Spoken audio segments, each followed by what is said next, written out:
Hello students, I'm Yoshri Pami, taking your English, and today I'm going to teach you your Moment Books, lesson number 6, Weathering the Storm in Ersama.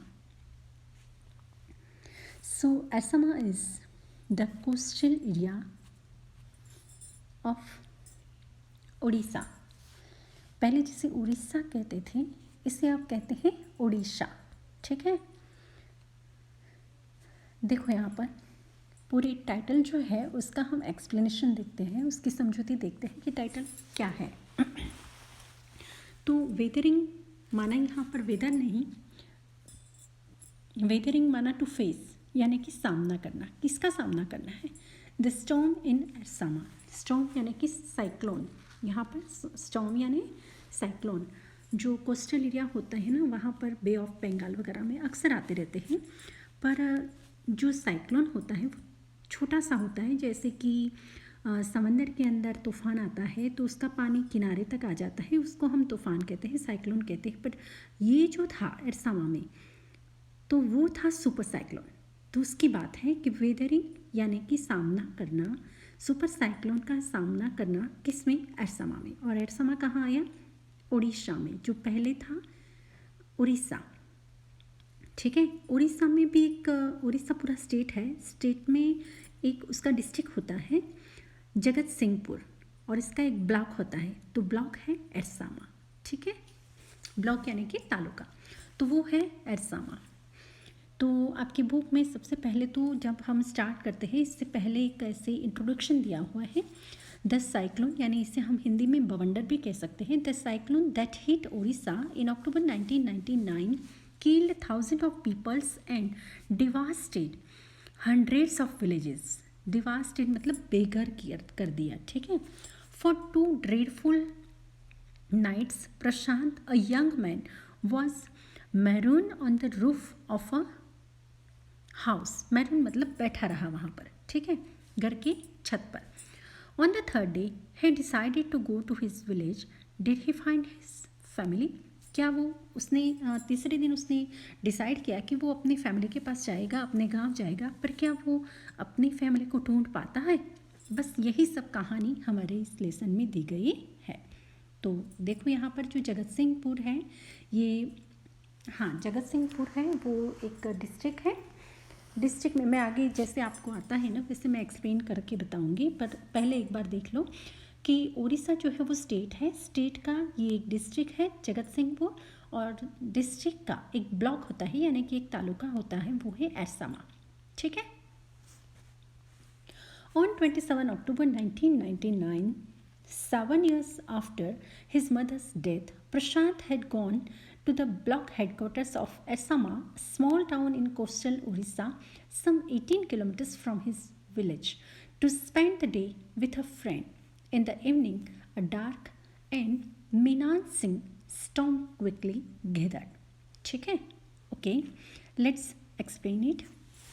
On 27 अक्टूबर 1999, 1999 की 27 अक्टूबर की 27 date को उसकी प्रशांत की mother के death के 7 साल के बाद वो एर्सामा के हेड क्वार्टर में, यानी कि एर्सामा ब्लॉक हेड क्वार्टर, यानी कि एर्सामा का जो तालुका है, एर्सामा जो है वो तालुका भी है और टाउन भी है, स्मॉल टाउन भी है. ठीक है, कोस्टल उड़ीसा में.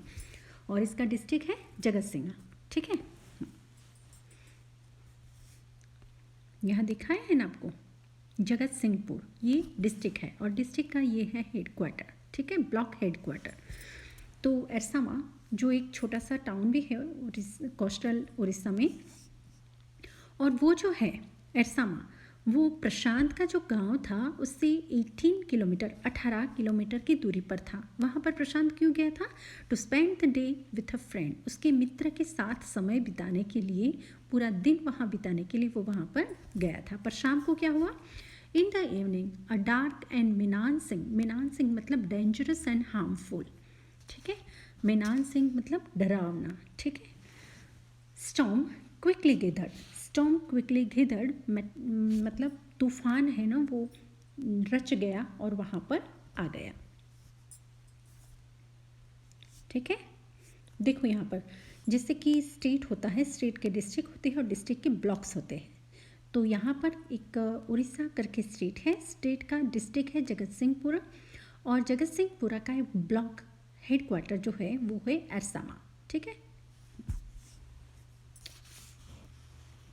Winds beat against the houses with a speed and fury that Prashant had never witnessed before.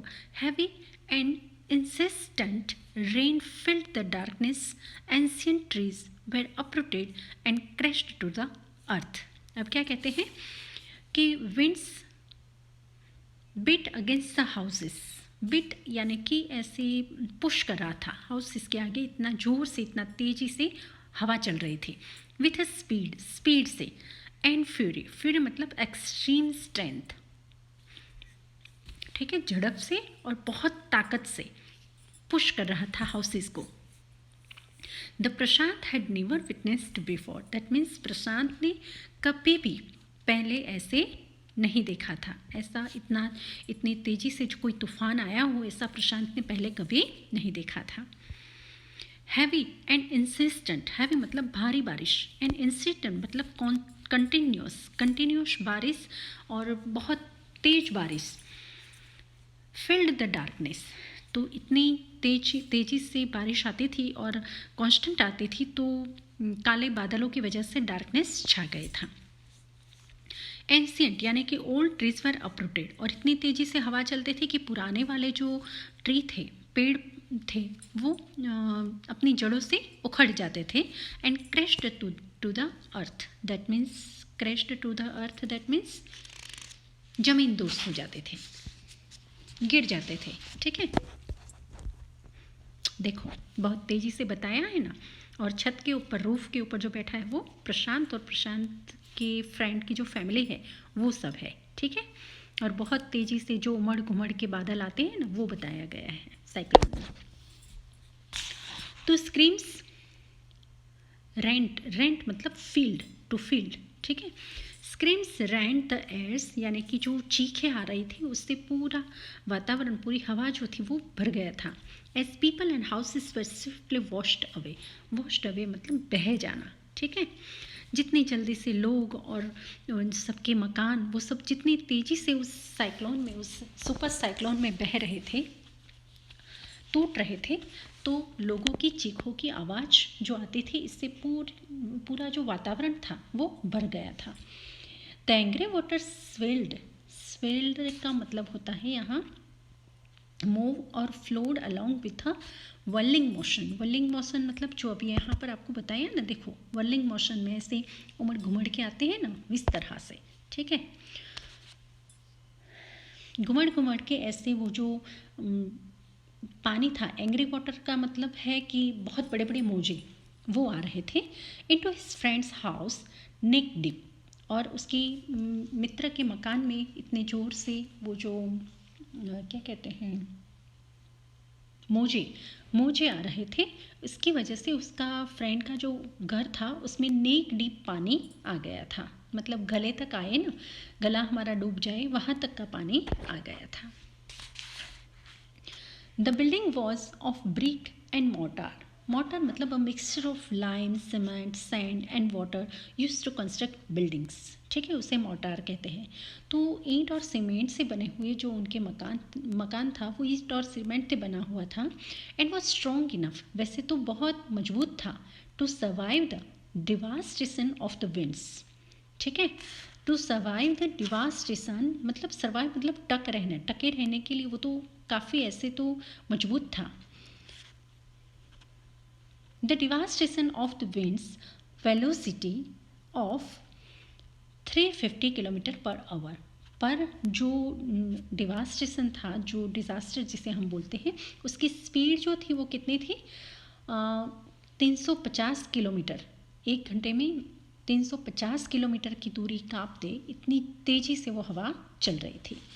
But the cold terror of the family, cold terror that means एक अंदर से एक डर होता है ना, उससे हम कहते हैं cold terror.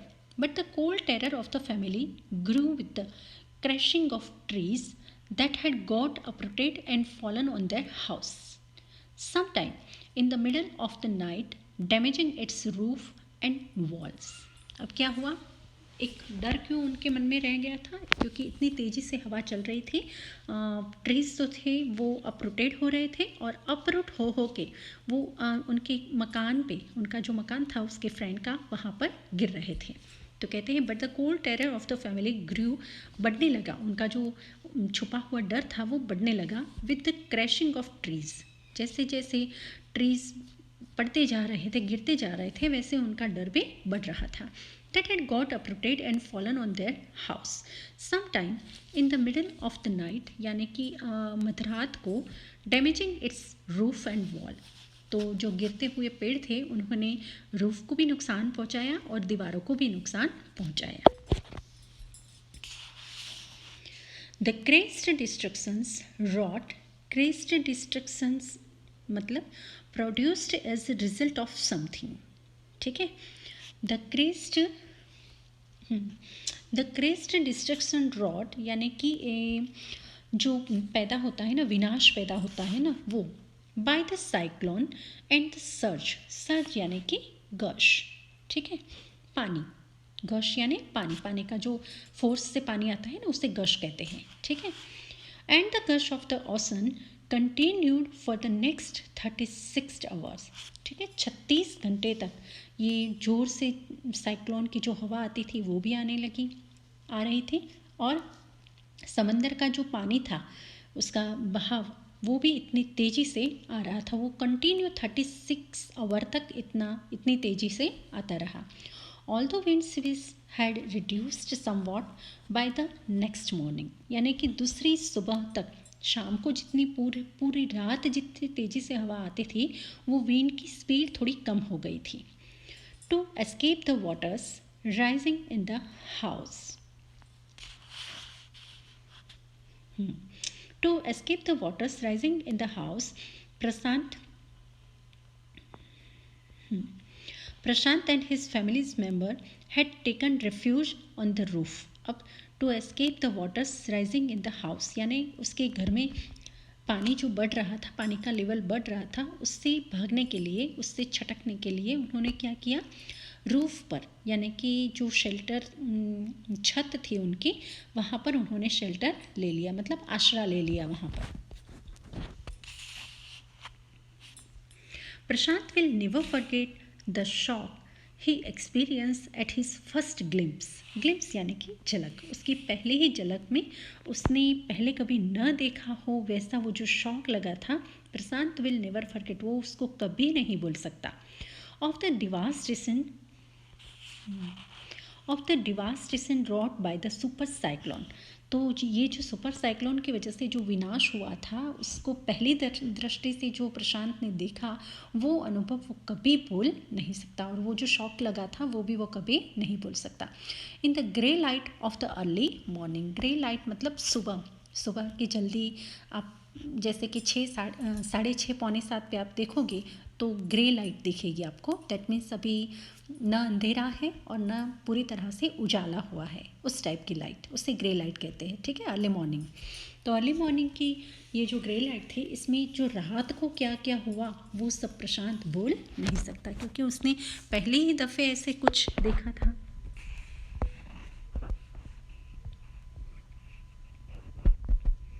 A ragging, deadly brown sheet of water covered everything as far as the eye could see.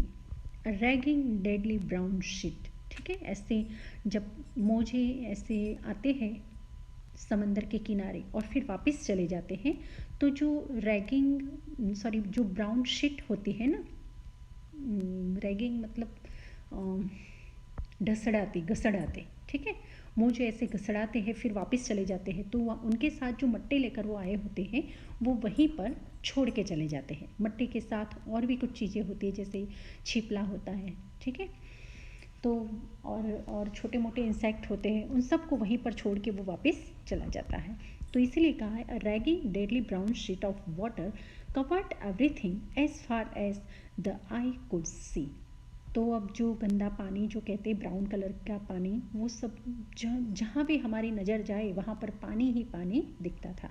वैसे वो सुपर साइक्लोन या विंड जो है उसकी तो स्पीड कम हो गई थी, पर ये जो पानी जहाँ पर गंदा पानी भरा पड़ा था वो सब अभी एज इट इज़, जहाँ पर हमारी नज़र जाए, हमारी आई देख सके, वहाँ पर ऐसी ब्राउन शीट कवर की हुई थी।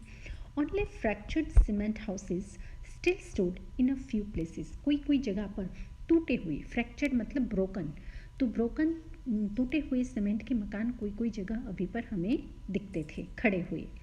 और क्या दिखता था? Bloated animal carcasses. ब्लॉटेड मतलब स्वॉलन, स्वॉलन यानी डूबे हुए जो एनिमल की डेड बॉडीज़ होती है, इसे कैकासिस कहते हैं, तो वो देखने को मिलती थी। And human corpses floated in every direction. Human corpses यानी कि इंसान की बॉडी, ठीक है, फ्लोटेड इन एवरी डायरेक्शन। तो मरे हुए जो इंसान होते थे उनकी जो कॉर्पसिस होती थी, ह्यूमन कॉर्पसिस, वो भी ऐसे तैरती हुई हमें देखने को मिलती थी हर कोई जगह पर। और एनिमल की जो कैरकासिस थी वो भी देखने को मिलता था। जहाँ भी कोई भी डायरेक्शन में देखो तो हमें वो सब देखने को मिलता था।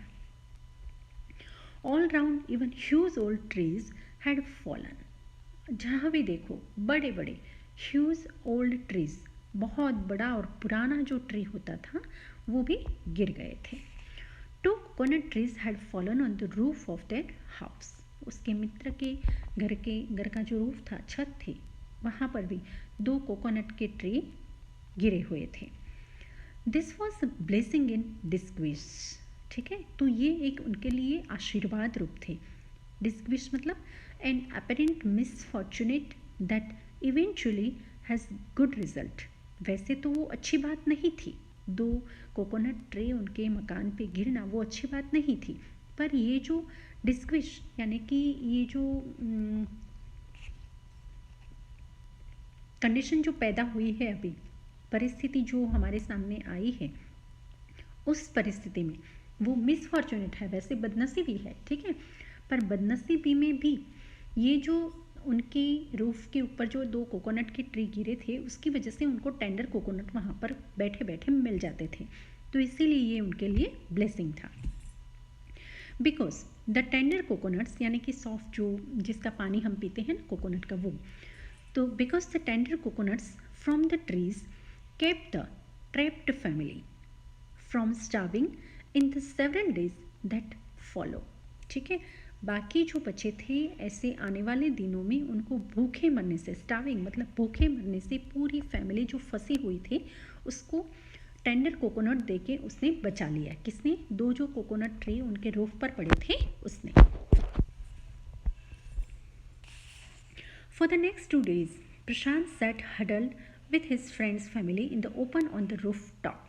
2 दिन के लिए प्रशांत हडल यानी टुगेदर इन अ ग्रुप, उसके फ्रेंड के फैमिली का जो फैमिली थी उनके मेंबर्स के बीच वो प्रशांत भी वहाँ पर बैठा रहा रूफ टॉप पर। दे फ्रोज इन द कोल्ड यानी कि ठंड में वो ठिठुर गए थे। एंड इंसेस्टेंट रेन, और कंटिन्यू जो बारिश आई थी उसमें, और हवा तेज हवा जो चल रही थी उसकी वजह से वो लोग ऐसे ठिठुर गए थे। The rain water washed away Prashant tears. Prashant रोता था, उसकी आंखों से पानी बह रहा था, पानी आता था, आंसू बह रहे थे, पर वो सारे आंसू जो थे उसको रेन वाटर ने बहा दिया। वो रोता था ऐसा दिख नहीं रहा था। ठीक है, the only thought that flashed through his mind, flashed यानी कि केम टू हिज माइंड, ठीक है, बस उसके दिमाग में एक ही सोच आती थी, was whether his family had survived the fury of the super cyclone। क्या कहता है? उसके दिमाग में एक ही सोच आती थी कि क्या उसकी फैमिली जो है उसने ये सुपर साइक्लोन जो है उसका सामना किया होगा, उसमें वो बच पाए होंगे। was he to be bereaved यानी कि मिल पाएगा, ठीक है, to have lost family members और अ फ्रेंड टू डेथ। ठीक है,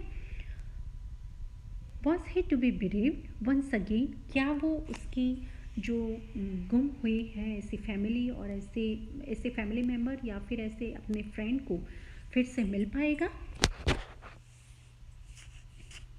2 days later, which seemed to Prashant like 2 years, 2 दिन के बाद प्रशांत को ऐसा लगा कि 2 दिन जैसे तो 2 साल जैसे लगे उसको। द रेन सीज्ड यानी कि stop, the rain stop and the rain water slowly began to reduce, बारिश बंद हो गई और बारिश का जो पानी था वो धीरे धीरे धीरे करके अब कम होता जाता था। प्रशांत was determined to seek out his family without further delay. प्रशांत ने ऐसे निर्णय ले लिया, ऐसे डिसीजन ले लिया कि वो टाइम बिना देरी किए अपनी फैमिली की तपास करेगा, ढूंढेगा अपनी फैमिली को। But the situation was still dangerous, पर अभी भी जो परिस्थिति थी वो भयानक थी। And his friends family pleaded माना यहाँ पर कहते हैं कि रिक्वेस्टेड, ठीक है। But his friends family requested with Prashant to stay back a little while longer, कुछ समय और हमारे साथ तो रुक जाओ क्योंकि अभी कंडीशन इतनी अच्छी नहीं है। But Prashant knew he had to go, पर प्रशांत जानता था कि उसे जाना ही चाहिए अपनी फैमिली के पास, अपनी फैमिली को ढूंढने के लिए। सो he equipped himself with a long sturdy stick and then started on his 18-kilometer expedition यानी जर्नी, ठीक है। तो वो कहते हैं he equipped himself with a long sturdy stick, sturdy मतलब थिक मोटी वाली, लॉन्ग मतलब लंबी, ठीक है। देखो यहाँ पर ये जो है ना उस जिसके हाथ में डंडा वो प्रशांत है, तो थोड़ा मोटा वाला और लंबा ऐसे डंडा लेके वो निकल पड़ता है। इक्विप्ड हिमसेल्फ मतलब अपने आप को ऐसे सज्ज बना दिया साधन सामग्री से। He equipped himself with a long sturdy stick and then started on his 18 उसकी जो 18 किलोमीटर की जर्नी थी उसकी शुरुआत की उसने। Back to his village through the swollen flood waters। कहाँ से स्वॉलन फ्लड वाटर्स मतलब ये जो फ्लड वाटर था उसमें स्विमिंग करते करते जो शैलो अभी होता था, ऐसे इसमें स्विमिंग करते करते वो अपना 18 किलोमीटर की जर्नी है उसको पास करेगा, ऐसा उसने डिसीजन ले लिया था। It was a journey he would never forget, और ये ऐसी जर्नी थी, ऐसी ट्रैवलिंग थी जो वो कभी नहीं भूल पाएगा। He constantly had to use his stick to locate the road कहाँ पर है ऐसा ढूंढने के लिए वो हमेशा उसको उसकी लकड़ी का सहारा लेना पड़ता था। And to determine where the water was most shallow, और ये निश्चय करने के लिए कि कहाँ पर पानी मोस्ट शैलो मतलब नॉट डीप, ठीक है, कहाँ पानी ज़्यादा डीप नहीं है, ये ढूंढने के लिए भी उसे लकड़ी का सहारा लेना पड़ता था। देखो इसी सहारे वो जा रहा है। At places it was waist deep, कोई जगह पर पानी कमर तक आता था। एंड प्रोग्रेस वॉज स्लो, और वहाँ पर जाना प्रोग्रेस मतलब वहाँ से जाना धीरा हो जाता था, मतलब उसकी स्पीड जो है वो स्लो हो जाती थी। एट सेवरल पॉइंट, तो कई जगह ही लॉस्ट द रोड, वो रोड ही घुमा देता था कि रोड कहाँ पर आया। एंड हैड टू स्विम, और उसको स्विमिंग करके जाना पड़ता था। आफ्टर सम डिस्टेंस, कुछ अंतर काटने के बाद, he was relieved to find 2 friends of his uncle who were also returning to the village। कुछ अंतर काटने के बाद उसको अपने अंकल के 2 फ्रेंड मिले, तो उसे राहत मिली क्योंकि वो भी उसके गांव की ओर रिटर्न हो रहे थे, वापस जा रहे थे। They decided to move ahead together, और उन्होंने डिसाइड कर लिया, तीनों ने, उसके अंकल के 2 फ्रेंड और प्रशांत, तीनों ने डिसाइड कर लिया कि तीनों हम साथ में जाएंगे आगे। अहेड मतलब आगे हम लोग साथ में जाएंगे।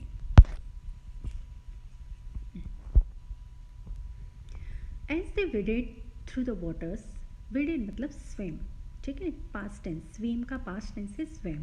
जैसे ही वो पानी में तैर रहे थे, the scenes they witnessed grew more and more macabre, ठीक है, मैकेब्रे मतलब हॉरिबल, हॉरिबल मतलब डरावना, भयानक।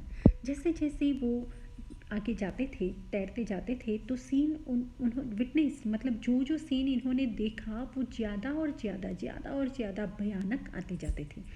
दे had to push away many human bodies, man, women, children, ठीक है। उनको किस किस का सामना करना पड़ता था। जैसे वो तैरते तैरते जाते थे तो उनके सामने इंसान की बॉडी, जो मरे हुए इंसान होते हैं ना, उनकी बॉडी आती थी, पुरुषों की, स्त्रियों की, बच्चों की, एंड कैरकासिस ऑफ डॉग्स, और बच्चों की, सॉरी, कुत्तों की डेड बॉडी आती थी, गॉट की, बकरियाँ की, भेड़ बकरियाँ की आती थी, एंड कैटल यानी पशु, जो गाय भैंस वगैरह होते हैं ना, उनकी भी कैरकासिस सामने आती थी, जिनको पुश कर करके उसको आगे जाना पड़ता था। That the current swept against them, जो अभी अभी वहाँ पर डूब गए हैं, उन सब का सामना करना पड़ता था। एज दे मूव्ड अहेड, जैसे जैसे वो आगे जाते थे, उनको हाथ से इन सब ह्यूमन बॉडी और कैरकासिस ऑफ एनिमल्स, उन सब को पुश कर करके जाना पड़ता था।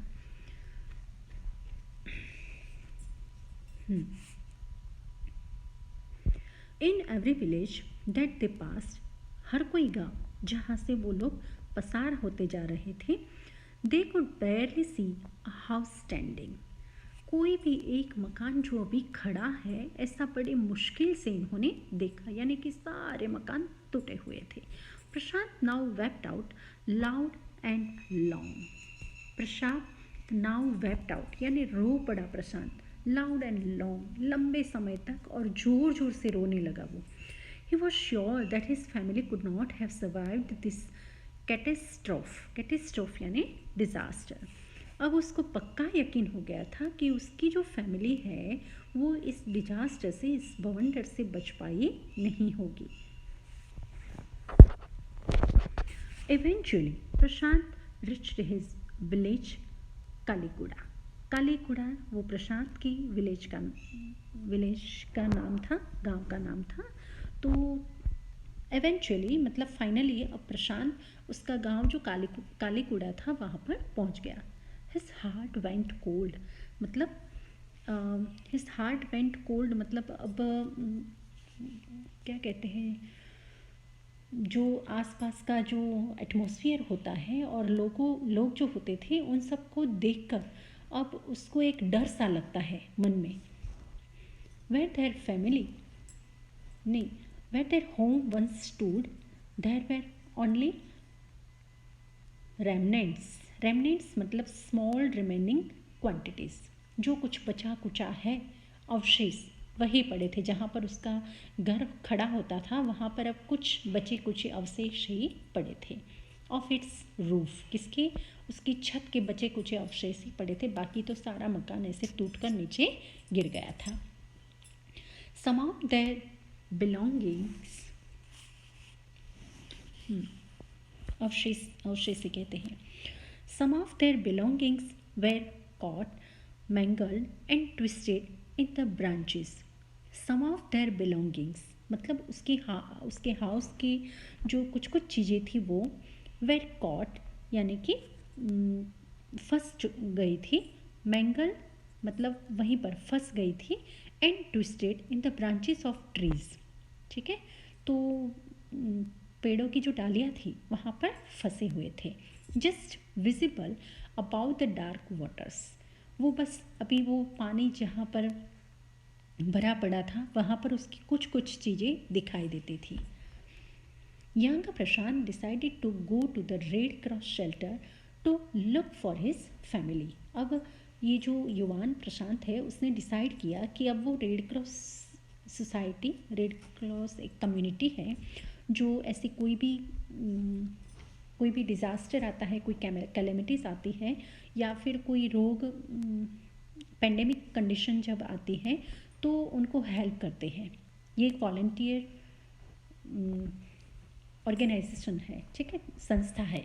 तो वहाँ हमेशा ऐसे कुछ भी कोई कैलेमिटीज़ वगैरह आ जाता है, ऐसे साइक्लोन वगैरह जैसे कि भूचाल आ जाता है, तब भी वो वहाँ पर हेल्प करने के लिए पहुँच जाते हैं। इस ऐसी एक रेड क्रॉस शेल्टर है, तो वहाँ उसकी फैमिली की तपास करने के लिए, उसकी फैमिली को ढूंढने के लिए वो जाएगा, ऐसा इसने डिसाइड कर लिया था। Among the first people he so in the crowd was his maternal grand mother. और वो जो वहाँ पर रेड क्रॉस सोसाइटी में बहुत सारे जो लोग थे, उस क्राउड में, उस भीड़ में इसने सबसे पहले अगर किसी को देखा तो वो थी उसकी नानी जी। ठीक है, मैटरनल ग्रैंड मदर मतलब नानी जी। तो नानी जी कैसी हो गई थी? Weak with hunger she rushed to him. ऐसी जो दुबली पतली हो गई हो, भूख की मारी, वीक हो गई हो, कमज़ोर हो गई हो, वैसे वो उसके सामने भागती है। रश मतलब भागती है प्रशांत के सामने। Her hands outstretched, that means फैलाए हुए, उसके जो हाथ थे वो फैलाए हुए थे। हर आइज ब्रिमिंग, ब्रिमिंग मतलब फुल ऑफ टीयर, उसकी आंखों में आंसू थे। It was a miracle. और प्रशांत को देख के वो कहती है कि जैसे कि कोई जादू हो गया। ठीक है, इट वॉज अ मिरेकल, ऐसे कोई जादू हो गया है। They had long given him up for dead.